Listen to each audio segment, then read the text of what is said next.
this Christmas we'll get to see you in another pantomime, the biggest in history in the UK. The Birmingham Hippodrome is the most glorious, spectacular. Last year I said it was better than the Palladium. I stand by that. They give you an amazing show, and you've got the glorious Matt Slack. You two are going to kill it this year. I just know it. I'm really looking forward to it. And, I've played the Hippodrome before in other plays like Chicago and others, but to come back as Captain Hook is really good. I can't wait to put the teeth in. And I've done it before, And at first, Kudos says, Jimmy, you're not the kind of guy. That's not your personality to be a baddie. But I love being a baddie. But it's really been fun to just totally get into a character and make the little kids cry.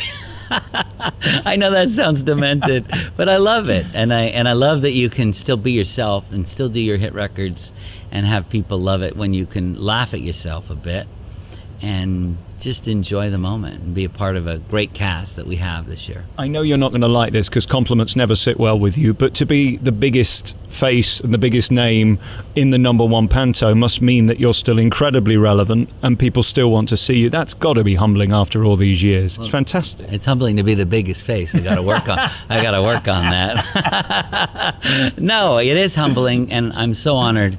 I don't even know how many pantos I've done, but I'm one of the last Americans still standing doing it.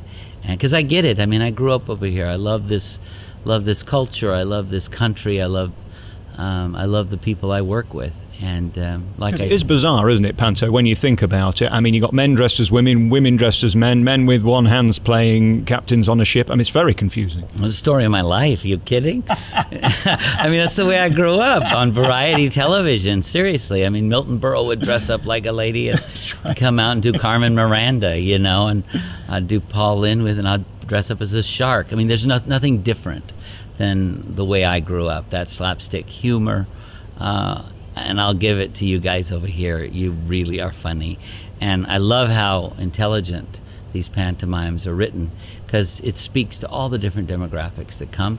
And Kudos does the most amazing job with costumes and spectacle and casting with some wonderful people I'm thrilled to meet. And I love to laugh, so this should be a great one. You talk about the diet and staying fit. I mean, 2 shows a day for the longest run in Britain. I mean, this goes on, I think, for nearly 7 weeks, doesn't it? It's the longest running panto in Britain, 2 shows a day. How do you prepare for that? I mean, it's a full workout. It's better than going to the gym. Yeah, lots of biscuits. No, I don't know. I don't really. I grew up doing this. I'd be great in prison because, I've learned how to entertain myself. And I grew up in Las Vegas doing 2 shows a day, And at my theater in Missouri, sometimes we do 2 shows a day. So it's not hard, especially when you love it. And you can sing the same songs. I've done it for years. And it's down to the people. Every time you're with a different audience, it's a different experience, even with the same material. And I love it. I love doing what I do. I don't know what else I want to do in the future, but more of it. And plays are something I really love. Hope I'll be asked to do some more of those then. Well, it's very interesting. I think the first time we met face to face was with Grease in London, and you toured so many shows over the years, as you mentioned, Chicago. I guess that's a natural home for you, really, because you've got a great voice and people want to see you, and they need a star in these shows now. That's just the business. So this is a natural synergy, isn't it? Oh, I've loved it. When you were there, that was the day that I met Liz Hurley. She was a childhood crush, and she used to say that she loved me when we were very little.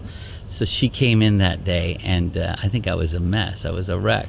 And my wife spoke to me. It's natural. Well, my wife totally laughed at me for that. But we all have our childhood crushes. But no, I love performing in London theater, or we tour quite a bit as well.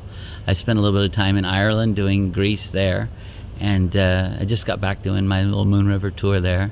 But I love going to different places, meeting new people, making new friends.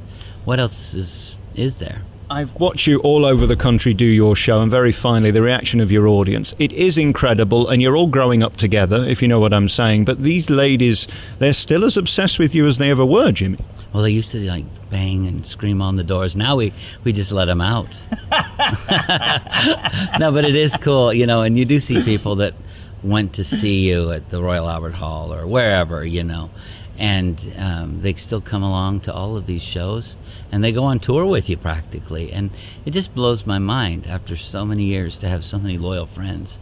It's very humbling and very thrilling, And like I say, for me, I never thought showbiz would last, and especially when I stopped performing with my brothers, it was like, you mean there's really opportunity for just me? And there was, and I'm just so grateful and humbled that there is.